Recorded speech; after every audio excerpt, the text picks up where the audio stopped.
You ever think about quitting? It's the combat of life hammering the snot out of you. Well, stand by, dig in deep, and get ready to get fired up with us. Welcome to the Team Never Quit podcast, the #1 podcast that inspires you to fight on. I'm your host, David Rutherford, here with Mr. Never Quit himself, Marcus Luttrell. Our mission is to help you embrace the suck of life, to teach you the values of working your ass off, and to interview the most hard-charging people on planet Earth. We know life is hard. It's time for you to suck it up, Buttercup, and let us teach you to persevere in every environment imaginable by sharing real-world lessons learned by those who never quit. That's right. It's time, Marcus, for us to help them defeat the negative insurgency in their lives. You fire me up. Are you ready? I'm ready. Let's roll. Let's roll.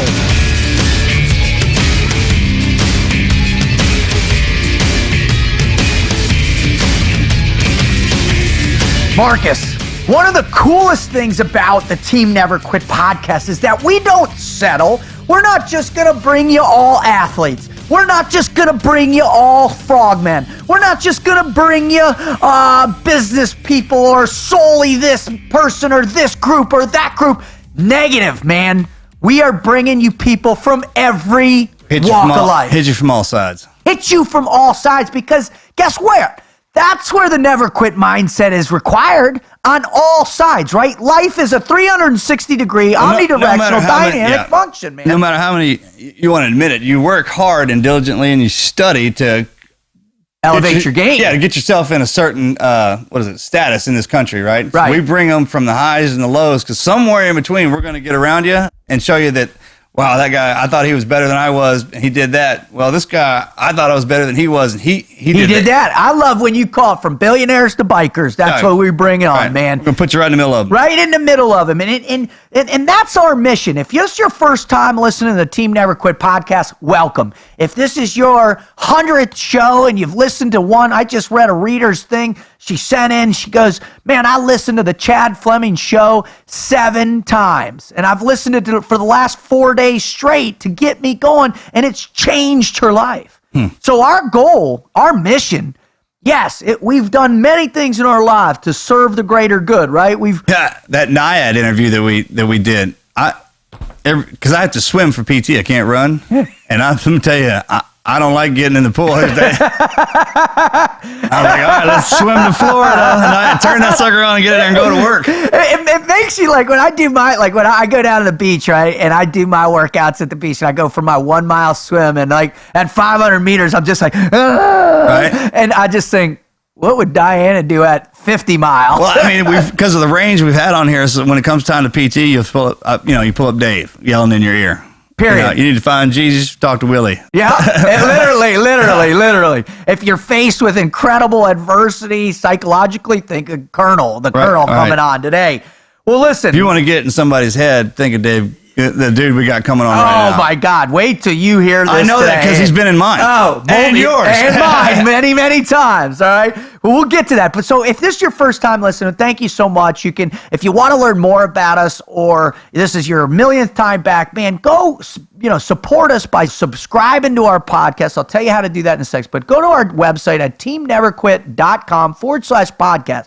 Sign up for our newsletter so you can get the latest and the greatest. Check out our gear that we've got for sale. Check out the Team Never Quit gear we've got on the teamneverquit.com site. Check out the ammunition we sell. Check out the incredible speakers we have at our speakers bureaus. Because what our mission is and what Marcus' original vision was that we would pull together a group of human beings that could help you discover the never quit mindset in yourself. I mean, those speakers are the most extreme stories we've heard.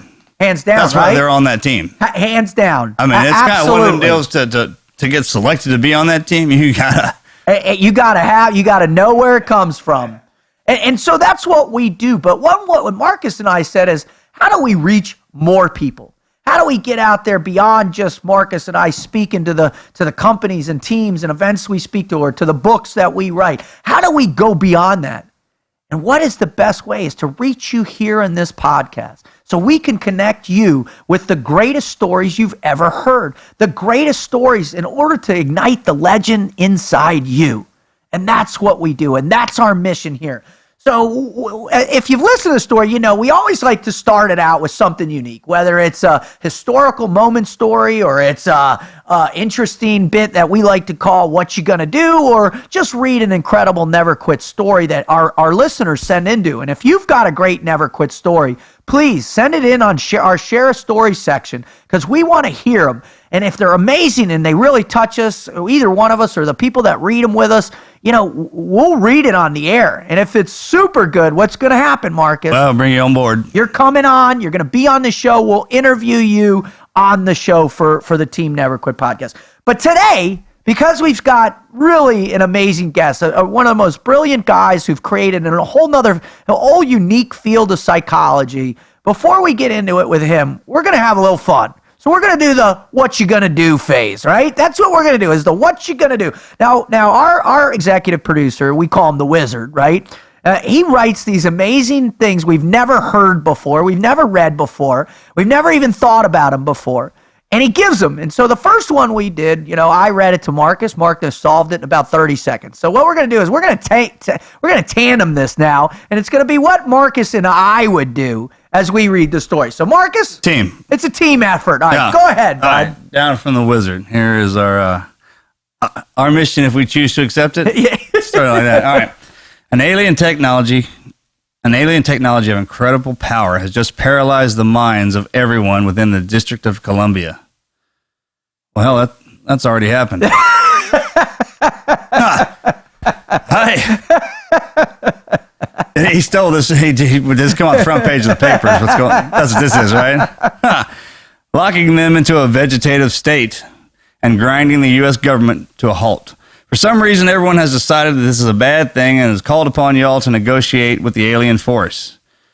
In the one communication that has been received, you learn the following information. All right, these are our parameters. Parameters, yeah, mission parameters. They believe they are acting in the best interest of all citizens of the United States. Therefore, negotiations will be nuanced. The leader, come to find out, is a big fan of country music. They want a human subject to study, which will return to them to their home planet. It's their custom to initiate an intergalactic talk with demonstrations of incredible physical skill, which sets the tone for the negotiations. In addition to yourself, U.S. Ambassador to the Galaxy, select 3 others to complete your team in order to save Washington, D.C. What are we going to do? So we get to pick some people. We get to recruit some people on our team. So who are the 3 dudes we're going to pick? All right, country music. You take that one. All right. I'm going to do physical skill. I'm going to do the sacrifice. The human study. I already know who the human sacrifice is. They demonstrated incredible physical skill. I mean, what's Matt's last, the cross? Rich Froning. Rich Froning. Yeah. And we got to get him on the show, by the way. That's, I think it says incredible physical skill. That doesn't get him. That's what a CrossFit he's test is. He's the best athlete. Right, so we got him down. So Rich Froning is going to be our incredible physical specimen for that, right? Right. Because we don't want to Usain Bolt or Michael Jordan or something. We want a physicality. Right. If you can jam all them dudes into one. Yeah. I'd say Rich Froning. The dude, he's super fast, but I don't know how he'd do on a deadlift. You know what I mean? All right. Country music. All right, so we got Rich. Right. Oh, you think you're... I already got the sacrifice. All right, send it out. I'm working on the country. That's a tough one. Well, Johnny Cash. Oh, bro, but does he have to be alive though? Oh, does or they're aliens? Great point. Can we dig him out of the grain? Dig him out of the grain. They got CDs. Can we dig? Alive. It's got to be alive. So, Hank Williams Jr. Yeah. Right. No. Do we go? Does Zach Brown fall in? Ooh, but see, Hank's old country and country rock, and depressing. Remember, they're intergalactic ambassadors. Not Hank Williams Sr., Hank Williams Jr. Well, isn't he little depressing too? Well, my dog got run over. That's country music. It's not depressing. That's life. Correct yourself. Beat yourself, Rut. Beat yourself. Country boy can't survive. I love it. And then Kid Rock always plays with him. So does Zach. And I mean the list. All right, let's do Zach. Let's do Kid Rock or Zach Brown. Well, how about this? If we send Hank Williams Jr., the guys who play with him, and okay, there you go. I like the way you double down on that. Teamed up. I like the way you double down on that. That's how we roll, right? That's how we. All right. So the specimen that I got, all right, is a guy that I know that really is just a freak of nature. and he's Captain Berserker. So my theory is that if we can't charm him with rich frawning and show them our physicality and what we're focused on from health and nutrition and how sophisticated we are there, and then we show, we have a good old-fashioned hoedown, right? Is that the proper term? Is that the proper term? Hoedown? Depends on where you're at. Okay. Yeah. I need help. I need the educated, No, keep right? going, yeah. All right. And then if all that goes to George shit. Strait is a good one. Yeah. Oh, yeah. If all goes to shit, we send this dude I know who's literally Mr. Berserker with them. And on the way back, he explodes the whole their civilization, So no matter what, we win. A guy that might be, he's so far out there that Who is it?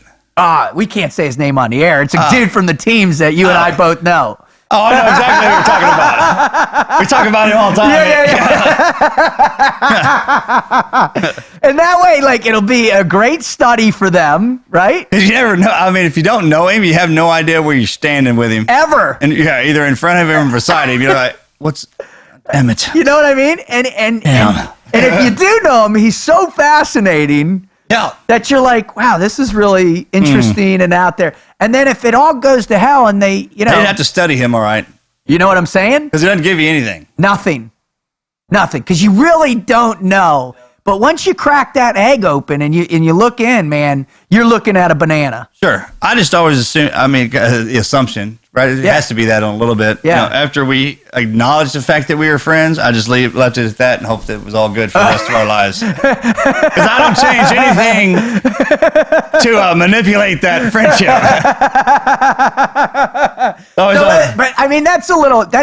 That's a team guy mentality. I hope that's what the Wizard was looking for. And he hope he wasn't thinking that I'd send Stephen Hawking or, some nuclear physicist. That's a broad question because it could have been humans to study it, tear apart and torture. Well, that's why I'm saying if it is that, he's capable. He could go berserker and on that ship back, he could detonate, Fly it back. Figure out how to fly it up there and fly it back. Totally. After killing everybody on board. Except for the women. Let's just we can go down that team. We'll just handhaul right there. We were talking about the black code that it happens in the teams, but no one ever talks about it. It's there. And you don't even think about it like that. But that's kind of one of those ones where you're like, we're good. So that's my answer. I hope, Wizard, I hope you like it. I think we're on track. We're on point with that. What do you think? Yeah. All right. Well, that's awesome. All right. So the person that we come on now, big change in direction here, is somebody that I have just profound admiration for him. His writings and his books that he's produced so far have really transformed the way our community, the special operations community, the way the regular military, the way law enforcement, the way first responders have all begun to consider and address. Yeah, I tell you what, after he gets done in our head, we could be the human subject they want to study. Mental. And that's what I'm stoked for. This is going to be awesome, man. I'm telling you. Take everybody for a ride, a mental ride. Oh, we are going on a ride here in just a second. So if you're not familiar with Colonel Dave Grossman, please go check him out. He's got a wonderful website out there called, are you ready for this? www.killology.com. He is the world's leading authority on killing and on combat. The man has studied it, addressed it, looked at it inside, outside. In fact, he's one of the smartest human beings to really take an objective look. And plus, he's an Army Ranger. And we won't hold anything against him. We promise, Colonel. I've never run across anybody in the field that he captured. Well, and it stands alone in it, like he. Oh no, he owns this field, and that's why. And the more time, every time he would come to talk to us, he could have been saying the same thing. Who was it? I can't remember. Still, the first time. It's the only time you will ever walk into an auditorium full of team guys all day long and hear a pin drop. Yeah, right. This is it. And it's butcher block paper for that on what he's in our head and talking about our brains. And yeah, it's impressive. So what do you say? Without further ado, let's welcome Colonel Dave Grossman.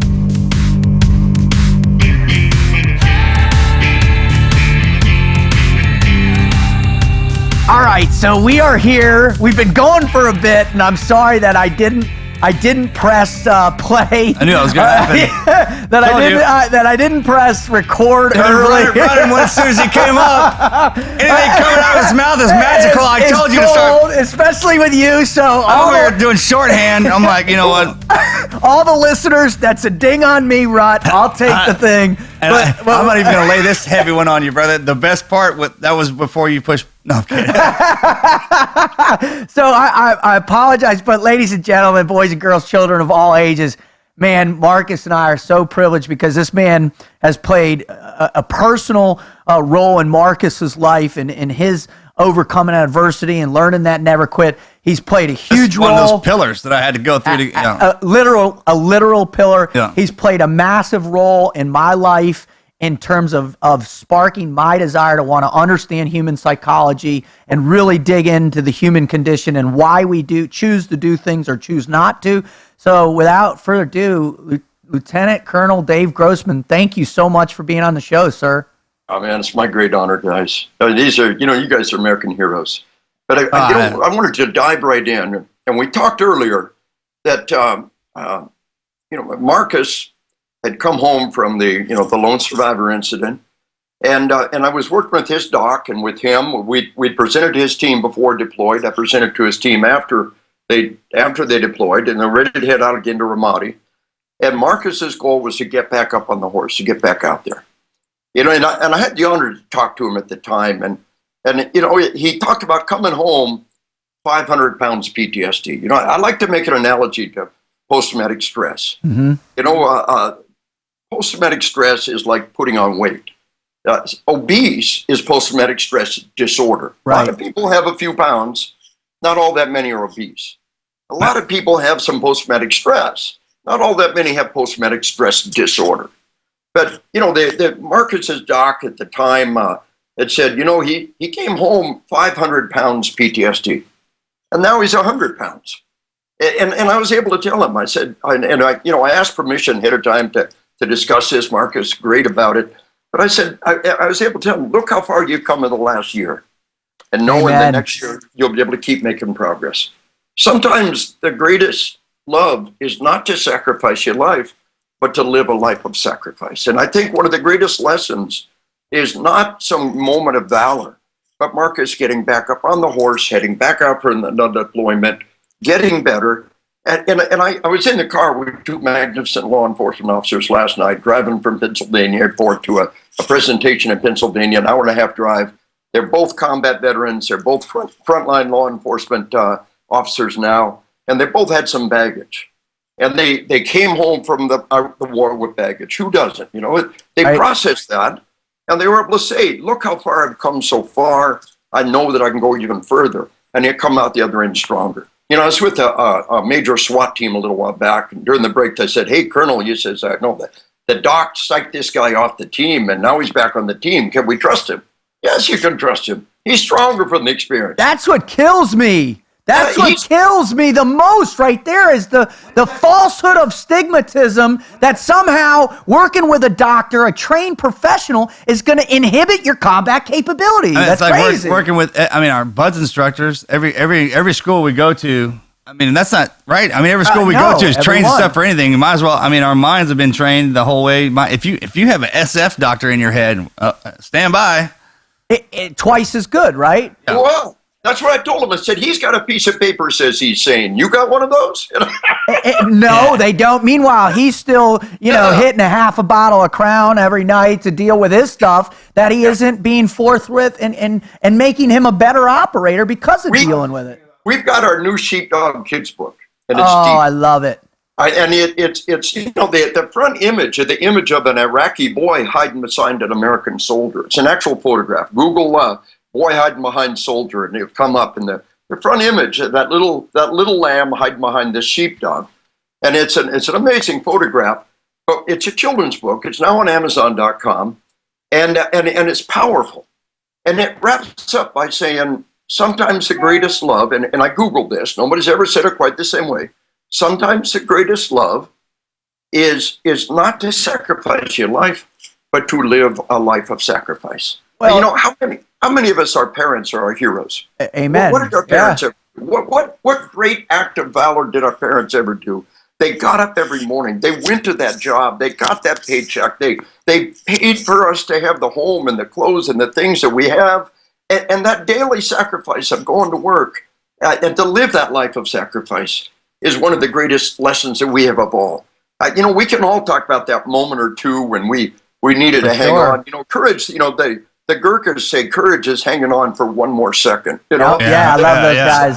One more second. If I can just hang on for one more second. And we've had those moments, but really the most courage was rolling out of bed every day and going and doing that job and bringing that money home. And progress is maybe, being 100 pounds PTSD this year. There's some bumps on the road, but now I'm 50 pounds PTSD and I know I'm going to come out the other end stronger. But sometimes progress is just seeing your kids grow big and strong.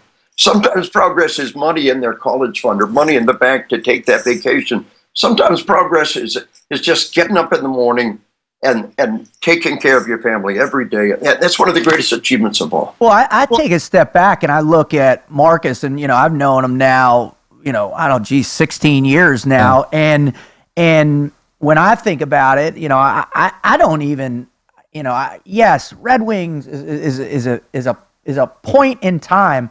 But the fact that you've developed and you've come, and you know how many tens of thousands, if literal live audiences that he's been able to influence with this experience and others. And now he doesn't even talk about it, which I love most about you right now, is now you've moved into a teacher's role that goes so far beyond one instant. And that's so healing to move. Right? That's what I'm saying. That is one of the healing transitions. You're not going to stay a warrior for life. We're all going to get old. But to be the wise old man, to be the sensei, to be the teacher is such a beautiful and powerful transition. Well done. Because you let me go out, I finished out my term. And then carrying that, I didn't look at it as weight. I looked at it as I was an independent operator, and that was my job. Right. So I retired 4th of July, that June 28th through 4th of July this year, and when I turned 40. And then now it's just like you said, because the whole sensei, the martial arts, my whole background. Now I've been through enough, and I talk about it. And a lot of the wisdom I gained was off of what you taught me to send it back or to go back, because we grind it down even further about the family, and it starts with the women in our family. My mother. I mean, she gets the credit for just giving me my life.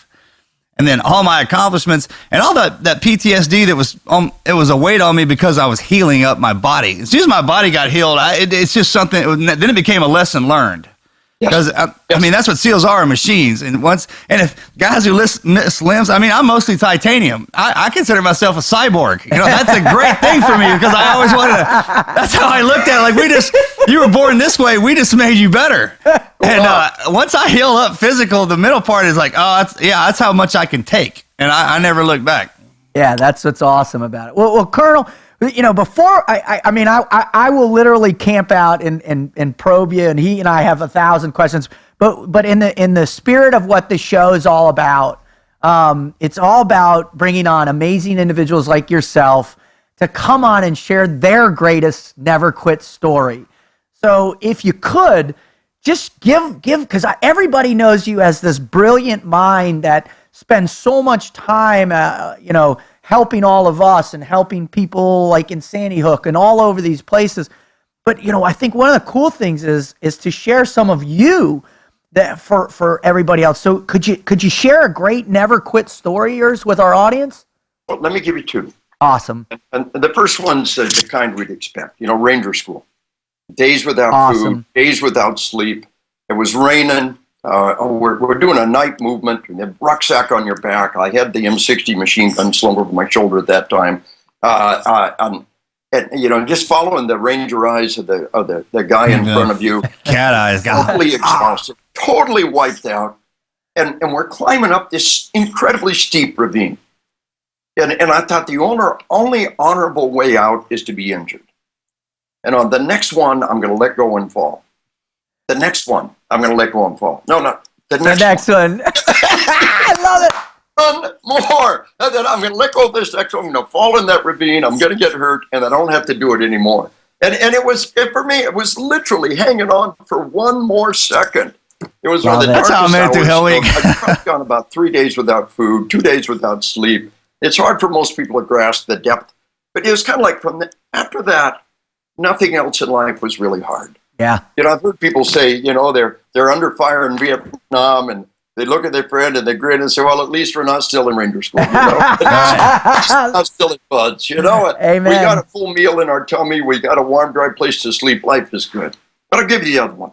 I turned 60 this month. I retired. Happy birthday. Going on 19 years ago. I've been on the road. This is my 19th year on the road, almost 300 days a year. Now, we add it up every year. It counts travel days, 260, 270, 280 a year. I love my high school sweetheart, my bride at 41 years. We just had our 41st anniversary. Congratulations. For the last 19 years, I have been on the road, sometimes 4 or 5, sometimes 6 cities a week. Wow. And it's my prayer. I hit 60 this month. It's my prayer I can do it for another 10 years, just like this. I'm in good health. I got everything going. People want to hear what you have to say. But guys, we have very dark and desperate times in front of us right now. Huge. The homicide rate exploded last year. People don't understand. Medical technology has been holding down the murder rate. Major UMass Harvard study, irrefutable data. If we had 1970s technology, the murder rate would be 4 times what it Wow. is. People say, the murder rate's down. Well, no, it's not down. The docs are saving That's a everyone great lives. point. It's bad. Great point. But last year, the homicide rate was up 107% in Las Vegas, Clark County. Now, the following data is straight out of the New York Times. In Milwaukee last year, the murder rate's up 76% in 1 year. St. Louis, 60%. Baltimore, 56%. Washington, D.C., 44%. Chicago, take the number of dead people in Chicago, multiply by 4. That's how many would have died with 1970s technology. Wow. Chicago had like a 22% increase in the homicide rate last year. They've already got almost as many homicides this year as all of last year put together. I was working with the Minneapolis-St. Paul police a month ago. They tell me St. Paul, Minnesota has already got more homicides than all of last year put together. An explosion of violence. The Washington Post tells us in the top 50 largest cities in America, last year the murder rate's up 17% across the board, and this year is worse. We have never seen an explosion of Americans killing each other off like that since the American Civil War. Meanwhile, the number of cops murdered in the line of duty has doubled compared to last year. It is a war that has broken out. If you've been to my classes over the years, Yep. you heard me say that Latin America model is our future. That El Salvador, probably the most violent nation on the planet. Brazil, Venezuela, Colombia, all have vastly higher homicide rates than we do. And what do they all have in common? Mexico, one of the most violent nations on the planet. What do they have in common? Those gun laws our politicians say will make us safer. How'd that work for France, eh? How'd that all work last November? All those gun laws. Did it do those guys in France any good? None. But the point is, I've been saying for years that Latin American model is our future. We've been building up to it for a long time. The director of the FBI said it's real. It's the Ferguson effect. We have empowered criminals. We have mishandled that incident at the national level. We have empowered criminals. We have cut the legs up from under our cops. We've been building up this for a very long time. But guys, things are bad internally. And then we got the lone jackal. Don't call them lone wolves. That's an insult to wolves. Right. The slimy little jackal, like the one in Orlando nightclub or the San Bernardino. They had just given that woman a baby shower. And then she and her husband comes into their holiday party and slaughters them by over a dozen. Now, that's the lone jackal. In May of last year, every military base in America went to force protection level Bravo and stayed there. We've never had that happen since 9/11. They go to level Bravo and stay there. It costs great amounts of money. It modifies the daily behavior of a military base. You know why? Because the intel guys tell us more people are signing on with ISIS than we can keep track of. You and I watched ISIS cut somebody's head off, and we were enraged and sickened. Thousands of Americans watched those heads being cut off and said, I want a piece of this. How do I get to be one of the guys cutting heads off? Now I want you to think about this. We fed them evil movies and evil TV shows and evil video. They see real evil. And they say, I want a piece of this. And the intel guys tell us that more people are signing with us than we keep track of. Now, that's just the internal threat. There's an external threat. They are going to hit again. The next 9/11, the thing I fear, they're saving their Sunday punch. In 2009 alone, we had 600 reported attacks in Afghanistan from schools to school children. In December 16, 2014, look this enough, they wiped out a school in Pakistan. In Russia, they wiped out a school and drove them to their knees.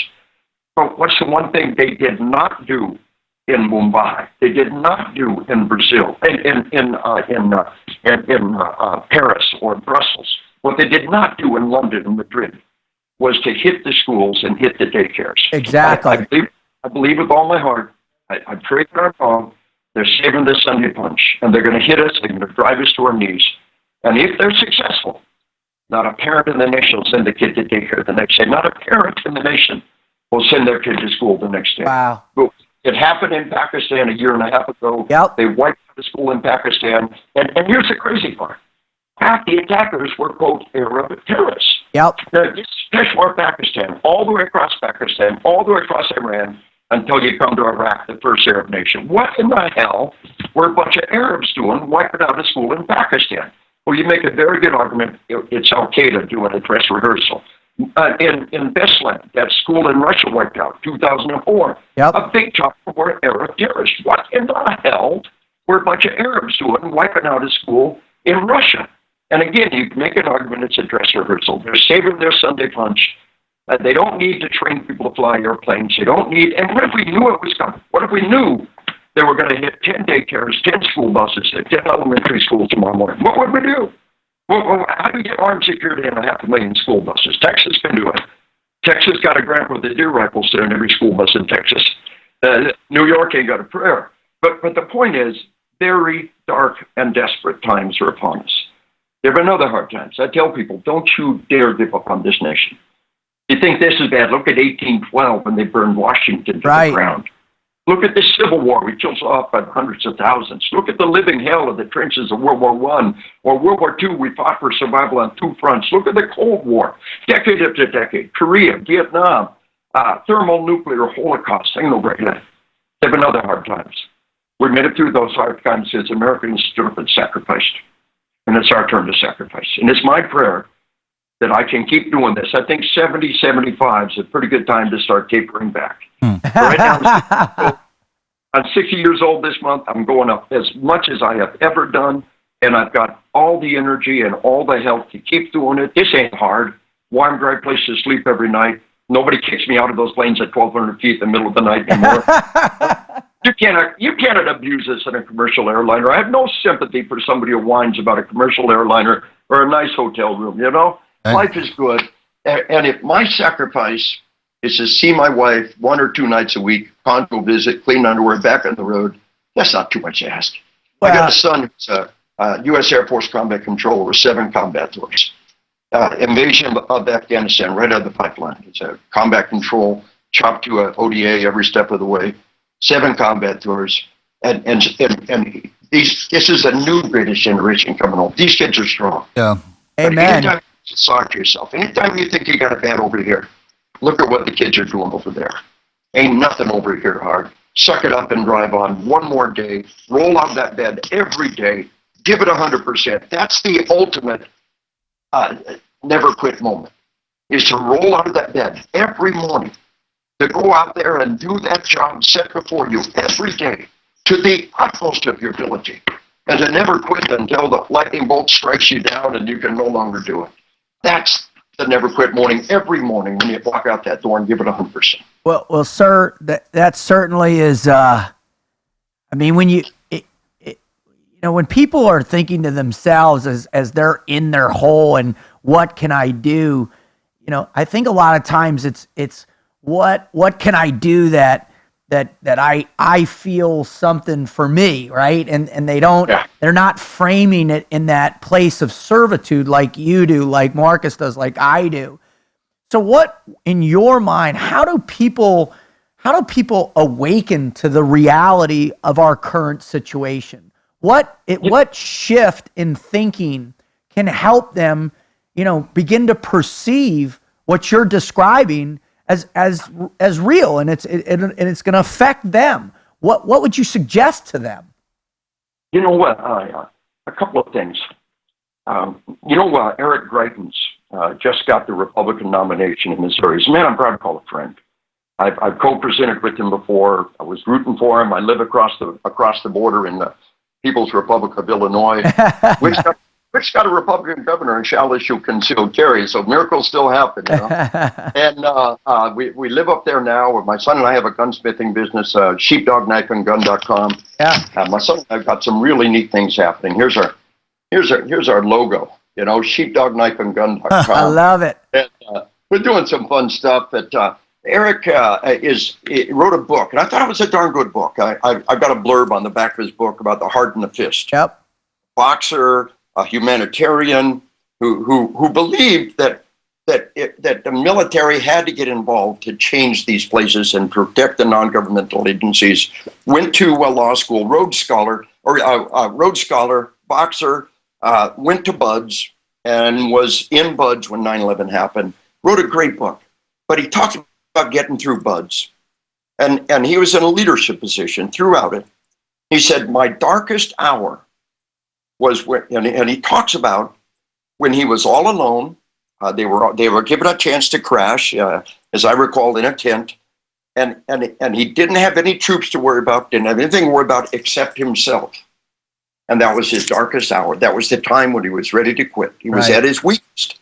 And the point was, when he was working for other people, when he had others to help, when he had responsibility to others, that was where his strength came from.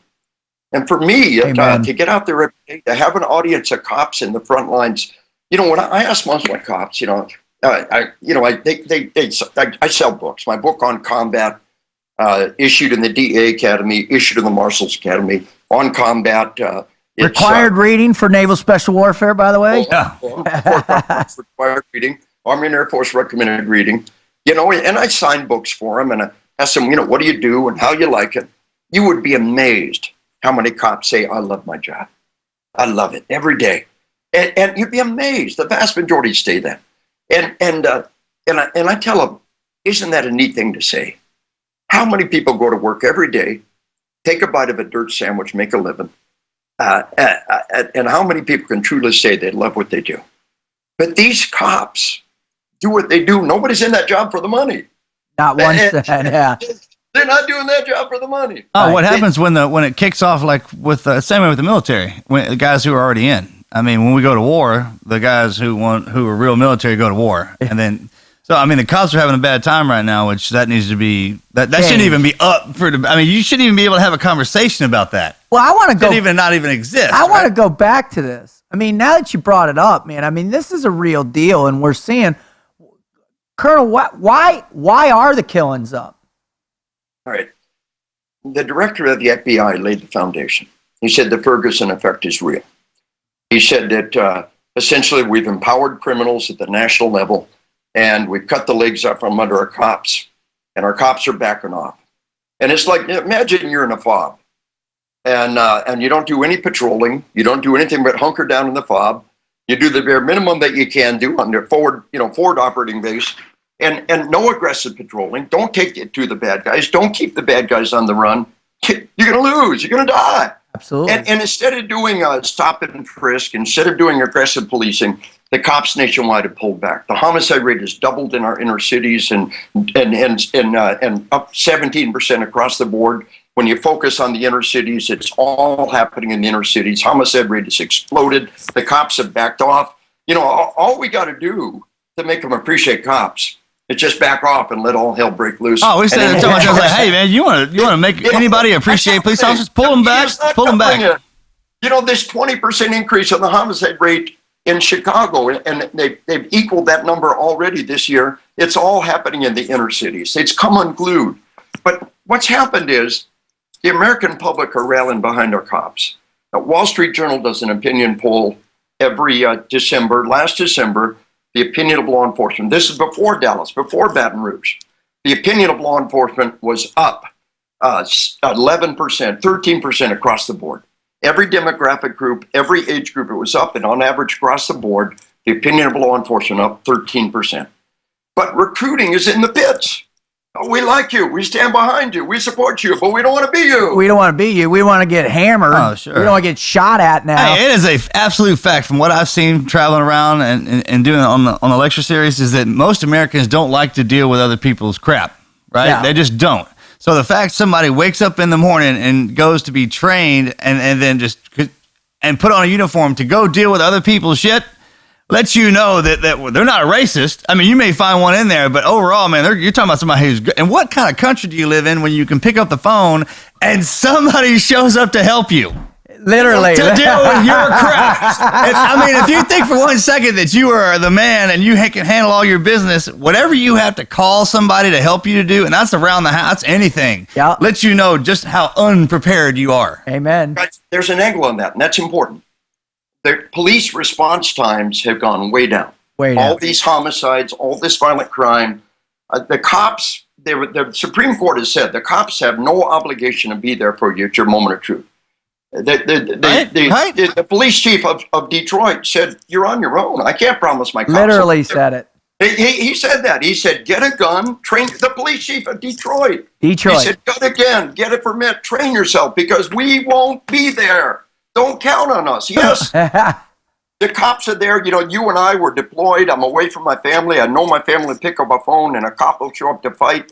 And if need be, die for my loved ones. What an amazing thing. That cop will show up to fight. Also, that's what that started to be, right? I mean, if you look while we're all fighting the wars, those people who are good enough to step up and not only protect their families, but protect other people's, that's how that started. The homeland, yeah, right, absolutely, exactly. yeah. Protecting those who are, while we're out doing our business, because there's a select group of guys and women have to go over and fight the wars outside of it, and that's a different thing altogether because we depend on each other. And you said something important. You know, we watch each other's back. Yeah. We watch each other's six. But what I tell people is if a Bestland happens here, if they wipe out a school in America or a bunch of schools simultaneously, there is no elite military unit coming. Posse Comitatus as a military cannot, the Guard can, but the military cannot get involved. Right. What that means is in time of war, our police are the frontline troops. Yep. Amen. Yeah, they are, period. They are another branch of the armed forces. They are Homeland Security. They are now. Because the war's inside of us. And how can you call it anything other than treason to disarm and attack the frontline troops in time of war? How can you call it anything other than treason? It is. What's interesting to me, to go back to, the framework of why this is happening, when you look at us, right, and we go through our program, we go through BUDS, or you go through Ranger School, we're conditioned to where we're successful in the most extreme environments imaginable. What I know you see day in and day out, the police academy is a good training program. It's not a great training program. You look at SWAT. There are good SWAT teams out there, but there are not great SWAT teams that are prepared for this elevated kind of carnage and violence. And there's nobody else going to do it. And nobody else is there. So, and then I also, if you could, after you answer this part, dovetail into the component of violence and the desensitization of violence and your theory on that. But how do we better prepare the frontline troops in the country, our officers? How do we get them into a higher level of preparedness for like a mindset that's reminiscent of ours? How does that happen in the current climate? Yeah. It's a constant uphill climb, but I'll give you an example on this. Funny, I was in a police station just today, and they had a volleyball trophy up there, and it's just a rotating trophy. But there were no shooting trophies. And there was an old retired state trooper there with me. And I said, 30 years ago, there would have been shooting trophies. She said, I remember all those shooting trophies in the state police barracks, in our state police district barrack, all the trophies. But what I understand, what I tell people in my classes is that I had a cop tell me recently, he said, we just threw away a couple hundred of those old trophies. He said they went all their back, shooting trophies, all their back to the 1920s. Wow. And nobody wanted them. He said they sat in a closet for over 20 years. They're busted, junked up, been tossed in a pile, dirty, and nobody wanted them. We threw them away. And here's the point. The kids who came home from World War I were running the show in the 20s and 30s. And right up to the 1970s, the World War II vets were still running the show. I remember the 1970s. The World War II vets were our sheriffs and our captains, our chiefs and our sergeants. And they honored the roly-poly little guy on the pistol team more than anyone else. You know, here's what they knew. If we're lucky, we'll all grow old. A lot of their friends weren't lucky. And we're probably put on some weight. You know, have mercy. Have mercy. And a fellow sheepdog put on a little weight. We'll grow old. And we may grow fat. Body armor. And it's okay. As long as you're one hell of a shot. Right. They knew. So what I tell them, my theme with my cops is piss on golf. Real American. Yes. The golf course is a willful and deliberate misuse of a perfectly good rifle range. You know, we're not impressed. Hit a little golf ball 200 yards. Hit a golf ball from 200 yards. We're impressed. You know? Yeah, exactly. And we mock the golfers mercilessly. Seek a hobby that reinforces your survival skills. And I give these two examples. Outside of Dallas in May of last year, they had the Dra Muhammad Art Festival. Now, they knew it would be controversial, and they knew it might draw bad guys. It was their right to do it. And sure enough, 2 art critics from Arizona showed up with AK-47s and body armor. Now, get this. They had the element of surprise. There were 2 of them. They had rifles that punch through the cop's body armor like an Indian from there. They have body armor. That means if a cop's got a pistol, he's got to be making headshots and pelvic shots. They rolled out of the vehicle. They wounded 1 person. And a traffic cop with a Glock killed them both. Game over, baby. Who would not want to shake that man's hand? Every day of the Who week. would not want to buy that man a beer? Yeah. You know, and nobody's telling us who he is. They're not telling us anything about it. All we have is one good crime scene photo. There's somebody shot. We got a big bloody spot where one bad guy died, a big bloody spot where the other one died, and a trail of ejected brass as he advanced on them and killed them both. Headshots, pelvic shots, game over. All right, now there's situation A. He's not some SWAT dog. He's not some elite warrior. He's a traffic cop, but he's a shooter. Now, situation B was the Pulse nightclub in Orlando. We know the cop on scene as a security guard got some shots in. Now, we don't know the circumstances. We can't judge him, but he had sufficient setup to take shots. Other cops responded, and they took shots, and we know none of them hit. And I asked my cops, which one do you want to be? Do you want to be the one that made the hit, that saved all those lives, a crime that never happened? Or do you want to be the one that spends the rest of your life hoping you can make that shot again? Go to the range, hang up those golf clubs, airsoft, laser beam, dry fires, paintball, develop your shooting skills. We'll grow old and we'll grow fat, but we will still be one hell of a shot. And that's what the World War II guys knew. That's what those shooting trophies were all about. They honored one skill above all others, and that was marksmanship. And we need to get back there. How come guys like us, right? Because we've had I don't know, 2 million people serve in Iraq and Afghanistan, the longest wars in our U.S. history.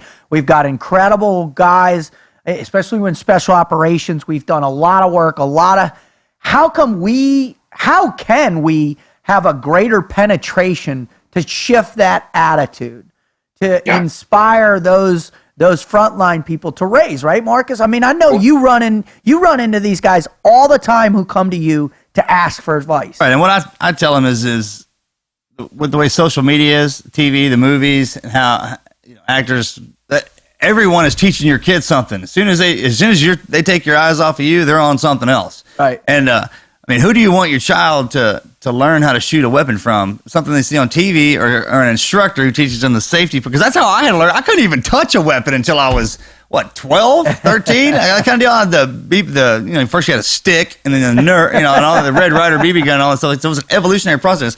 So by the time I was allowed to touch one, I knew what it was capable of and what came behind it and in front of it. And then being in the military just kind of solidified that whole deal. But it's kind of one of the things where used to have PE. Do they have PE in school anymore? That was a big deal. You had to have PE. And then even you had to be in the Boy Scouts, so you had to learn about something. Perfect example. My granddad's like, hey, I don't like snakes, but I know how to deal with them because they're everywhere. And, you know, and they can do bad things if the wrong person has them or whatever. So know a little bit about everything, especially if it's deadly. Most people are scared of something they don't understand. If you understand what exactly that is, because a rifle, a pistol, and all that is not the weapon, right? The weapon's behind it, the guy wielding it. Absolutely. Yes. Well, Colonel, you have a book about this, to talk about this. Our children are being taught about violence and killing and all this stuff in a way that's not indicative of the way Marcus learned, the way you learned, the way I learned. That's a part of this greater problem, isn't it? It's up to the parents. It's what he said, man. You got to go back all the way to the parents. Look, hey, I know other people are looking at that, but you're not. But however, when it's time for you and you're old enough, I will train you how to deal with that kind of stuff right now. But that they don't even want to deal with. Right, if they're just watching it on a video game and then they learn from that, who knows? I mean, that's them acting that out. They're kind of teaching themselves in a video game world. Really, they're seeing it on the video game and then they're acting it out. So, what are you finding in your research, sir? Well, you know, remember, the worst school massacres have been in Europe. Right. You know, the all-time record massacre by a student in a school, Erfurt, Germany, 17 dead. The Columbine killers killed 6.5 each. This kid killed 17 all by himself, but he was 19 years old. The all-time record juvenile mass murder in human history was in Germany in 2009. The kid killed 15 all by himself. So we got 15 dead in one school in Germany, 17 dead in another school in Germany. And what did all those European gun laws do for them? Didn't even slow them down. Right. You know, we got to understand this is a worldwide phenomenon. These mass murders by juveniles in the school have never happened in human history. We had 2 double homicides by a juvenile in the school in the 70s, one in Canada, one in America. In the 80s, we had 2 double homicides by a juvenile in the school, one in Finland, one in America. In the 1990s, it exploded. But the point is that the Europeans had done the research, and every one of them has one thing in common. Now, Dr. Jim McGee did the research on 19 school killers in America. Some of them were solo homicides, but every one of them was at least committed a homicide, a juvenile homicide in the school in America, 19. They all had one thing in common. No, they weren't all on Ritalin. No, they weren't all on Prozac. It's an urban myth. The one thing they all had in common was they dropped out of life. The European study, Jim McGee's study, FBI consultant, they dropped out of life and they immersed themselves in the sickest movies and the sickest video games. And every year the shows get sicker, the movies get sicker, the video games get sicker, and the kids get sicker, and it's not going away. Wow. Until we stop feeding sick stuff to our kids. Now here's the point of it. Gang membership in America has exploded. We had a report, federal report told us in 2009, we had 1 million true blue criminal gang members in America. Biannual report, 2011, 1.4 million gang members in America. 2013, do you know? I don't know either, because the report went away. Poof, federal report went away. Wow. But I don't think it's wrong to estimate close to 2 million true blue full-time gang members in America today. Now, here's the thing. When I was a kid, I sincerely wanted to be Marshall Dillon, Gunsmoke. Dude, I love Marshall Dillon. He's awesome. But the point is, today there's a generation that wants to be Breaking Bad, Sons of Anarchy, and the gang mode at the end of Grand Theft Auto. There's a whole generation that thinks one of the great achievements in life is to be the Sopranos. So my generation wanted to be Sergeant Friday, Marshall Dillon, Ponce and John on ships, and 1 Adam 12. Let your kids watch those shows. But it's child abuse to let them grow up on Breaking Bad, Sons of Anarchy, Sopranos, and whatever sick show and sick video games out there today. These things have convinced a generation of inner city kids the greatest achievement of life is to grow up and be the Sopranos. We could not have done a better job of recruiting a generation of cop-hating gangbangers if we'd have tried. Well, is it a sense that this is the only place for these kids to elevate to a level of respect, that's the easiest route without having to work hard, without having to be educated, without having to join the military? This it's the fastest route to a sense of respect from your peers? Is that what it is? Is that what drives it? Everything in the schools has kind of gotten pigeonholed into what makes you the most money and the biggest celebrity. It's a social media deal, right? And there's nothing wrong with that. That's the evolution of it. But is gangbanger celebrity though? Online. And that's where the cop haters feed on each other. The cop haters are a smaller minority, but they're even greater reinforced. On social media, every goofball theory, every sicko theory you can imagine, you throw it out there and you find a couple other goofballs who agree, and suddenly you've got this consensus that the wacko would never have had before. Right. They have access to each other and not having to be in this. First of all, not having to have to find each other. Right. I mean, used to be you'd have social skills and have to go out and sit at a bar or even think they're in the town. You know how it works. Now, pull it up, look it up, and then just reach out. And that's it. It's right there. They're interwoven. And they feel so safe because they're in their house. I mean, you can be a badass in your house. Yeah. And then you get so brainwashed because you never go out of there. They literally train you mentally, and you're probably. I mean, how you look at these guys, their physical abilities aren't that. I mean, they're not like we were, right? No, not at all. So it's that mental thing staring into that TV. And imagine if he was just sitting there on the side over there, just talking in our heads the whole time. True. I mean, he does that for the good of the country. And look at what we're capable of. You get some of them guys who have the capability he has, then. With the opposite side of the spectrum, the negativity. How are you not going to get sucked into? Because that's all those after-school programs, Boy Scouts, they got eliminated because you can't be a celebrity in that kind of deal. I mean, that's not the only reason, but I think that leads to a little bit. And we find our identities with each other. When you're young boys and you're growing up trying to be in a pack, it's a pack environment. I still run around with the same guys I grew up with. And if the safest place you feel is where those guys are hanging out, man, you're going in. I'd have done it. I'd have went straight into that gang. And I mean, if those are my buddies, I mean, right? Well, we joined a gang. I mean, make no mistake about it, we did. We did. I mean, you joined a gang. Here's my gang sign. Yeah. Throw it all the time, man. Yeah. Got colors and everything. and so my it's terribly important. The gangs have always been there. The source of gangs is social prestige and social mobility have always been there. The new ingredient is it's so much easier to sit and play a video game than to go to Boy Scouts. All of the after-school activities are just dying because they want to go home, they want to play the video game, want to watch the shows. I tell people, this is the new factor in obesity. There's no doubt about it. The explosion of obesity is because they're sitting on the chubby little tails. The average kid in America spends 50 to 60 hours a week. The average kid spends 50 to 60 hours a week in front of TV, movie, and video games. And of course it's making them fat. And they sit on the chubby little tails, and it's the only thing that's left is the gangs. The gangs have always been there, but the gangs have been sucked down the path of violence. If you were a gangbanger, what was your model? I know the Three Stooges. What was your gang model? Maybe Cagney. You enjoy your ass. But now they've got this gang model that's in front of them constantly, a hyper-violent model, and the video game, Grand Theft Auto 5. Is the all-time record best-selling video game in history. The year Grand Theft Auto 5 came out, it made more money than the mobile music industry. One video game made more money than every rock concert on the planet. Every musician, every CD, every download on the planet. And it's a cop-killing murder simulator. And look at them, folks. The Avengers are fighting each other. Batman and Superman are fighting each other. There are no good guys. That's Hollywood's message.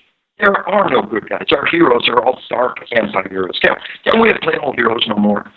Even the Avengers and Batman and Superman had the legs cut up from under fighting each other. The message from Hollywood is a sick, perverted, left-wing message that there are no heroes. And who is Hollywood backing in the elections? Who is his sickos in Hollywood? Who did all that video game money go to in the elections? It's just pouring into the left-wingers in this election. Because they know what side of their bread is buttered. They know who is not going to shut them down. They know who is not going to speak out against what's happening out there. It's pathological. It's going to be bad. There's not going to be a revolution. There's going to be an ass kicking and a house cleaning. Eventually, coming down the road, in very, very dark times in front of us, there's parts of our nation that have spun so far down the socialist path that they can no longer come back out of it. They're sucked in the dark hole of socialism. They can no longer come out without significant acts happening. But have faith in our nation. Have faith in our way of life. Do not ever give up on this nation. We swore a pledge of allegiance every day to the United States of America. And never let go of that pledge. This is our oldest and deepest oath. And never let go of it. Amen. And have faith in our nation. Fight for that nation. Get up every day. Do the job set before you. That's the ultimate never quit. Is never quit for a lifetime. To do that job. To bring the food home to your family. To be a good father. To be a good mother. To put up with some of the things in life so that you can continue to be there as an intact family for your children. To suffer and sacrifice, not in an act of valor, but in a daily act of putting food on the table and caring for your loved ones. That's the ultimate America. That's the ultimate suffering. And when the takers are greater than the makers, then as a nation, there needs to be a sorting out. And when the people who don't work for their money, the people who don't have to go work for it, when they're greater than the ones who do, and when they can outvote the ones who do work for their money, then something bad is happening. The takers are greater than the makers. Have faith in our nation. Have faith we'll sort this thing out. There really is hope for our nation and our future. Never give up. Well, sir, I think we're going to end this segment right there on that note because, man, that's powerful. And I just want to thank you so much, for you coming on and being honest like that. I think one of the things that, the nation does need is some honesty, some tough love, if you will, to realize, hey, we do have to make a sacrifice every day in our own unique way. And it might be going to war. It might be being on the road away from your loved one. It might be, trying to instill that love in other people in my own unique way. But what it is we all have that responsibility. So I just, thank you for helping our guests realize that that's what's required. So I just thank you so much. Welcome home, gentlemen. Thanks for your continued service. The mission continues. Hoorah. Hoorah. God bless you. Thank you, sir.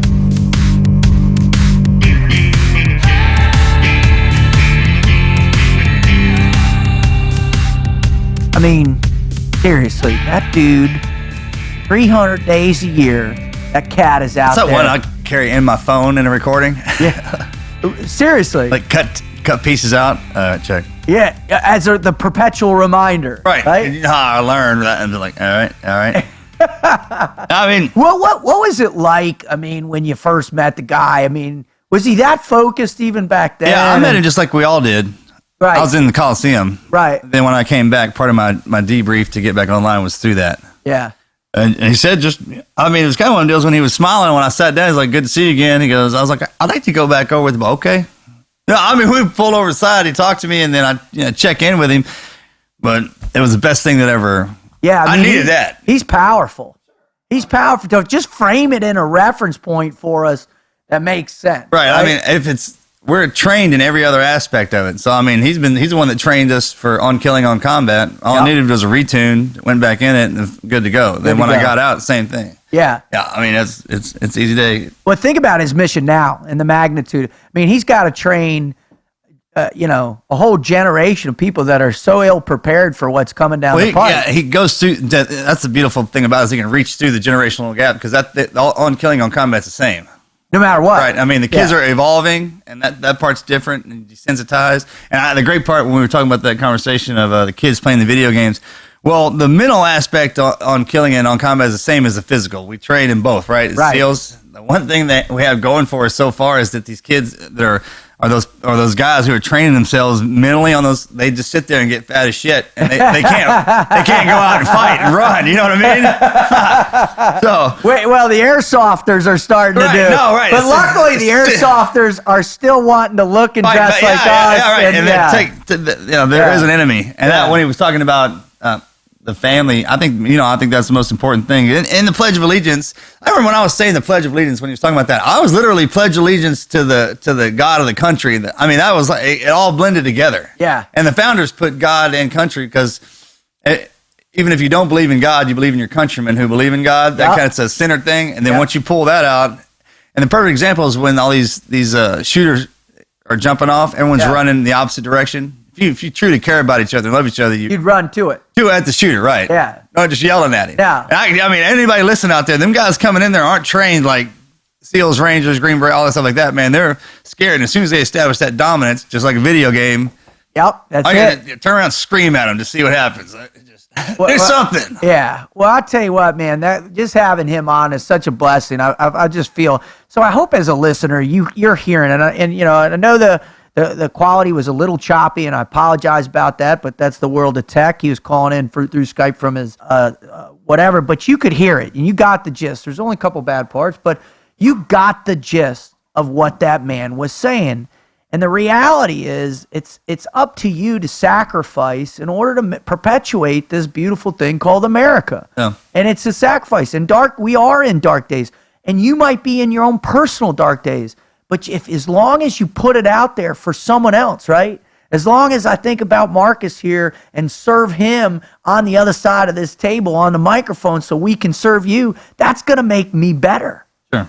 I mean, the great thing about what we're trying to do here is, think about it like this. So we're in the SEAL teams, we're trained a certain way, and then for our mental capacity, we bring him in to train us. So whatever it is you're doing out there for a living in business or sports or anything like that, you're trained to the best of your ability and physically, and then let that dude get in your head from what he said over the podcast and in his books to train you like an SF fighter.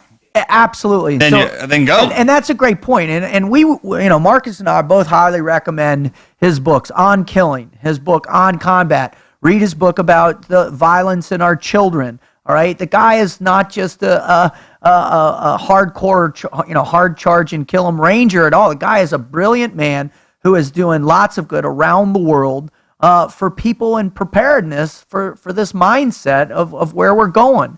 But also, I want you to take heed to his true word of, listen, have faith, right? Truly believe that the country is great. The concept of the country is great. You're great, but you need to contribute. You need to sacrifice. So I hope you've enjoyed it. This was one of my favorite episodes by far. You can find it at teamneverquit.com/podcast, along with all of our other shows that are out there. So if this is your first show, go there, find the rest of them, or you can go on your iTunes app on your phone and subscribe to us and have us on demand morning, noon, or night, 24/7, so you can hear not only this podcast, but so many others that we do that will enhance your ability to never quit. So at that, I want to say give thanks. I want to give thanks to the Lord and Christ, and I want to thank America, man, because it's America that gave me everything that I have. America has given me the ability to serve my country at the highest level in the SEAL teams. It's given me the ability to have a free life, to raise my family and children in the most incredible place there is.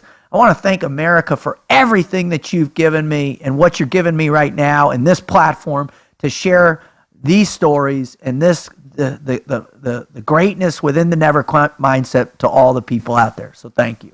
Man, I want to give thanks to the good Lord for making me common and having me struggle through all that stuff to where we're sitting here today and had a chance to talk to that man. Amen. Right? I mean, that was cool. He always teaches me so much. Yeah. Right when the student becomes the teacher, you always think that one day that's going to happen. Yeah. And it's funny because all those guys like that who got me back to where I'm at, they're always the teachers. Always. And they're a day older than you. They're teaching you something, man. So thanks, Colonel, for coming on and hanging out with us, and thanks to all of y'all for listening and letting us do this. Y'all take care. I'm out.